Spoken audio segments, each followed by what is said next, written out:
我叫黃棠啦，咁香港嚟嘅藝術家，咁我本身就畫畫嘅painting嘅藝術家嚟嘅，咁都會做一啲社區藝術啦，可能都會做土炮樂場啊，響牛棚去活化社區啦，透過藝術。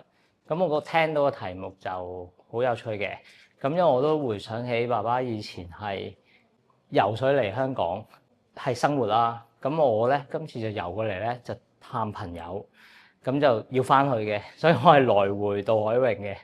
呢批作品咧，其實係2014年畫嘅一啲比較抽象嘅人像啦。咁佢哋都係一啲人嘅精神狀態嘅嘢多啲。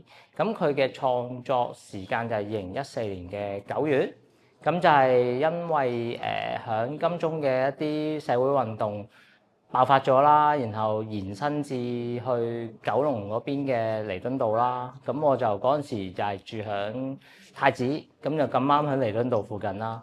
咁就未見過有呢啲場面喎，因為以往嘅遊行示威啊、政治表達啊，都會集中喺港島、金鐘啊、政總啊呢啲地方啦。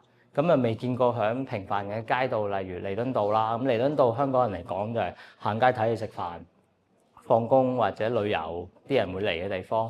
咁但係就因為一次運動咧，就成條彌敦道封咗啦。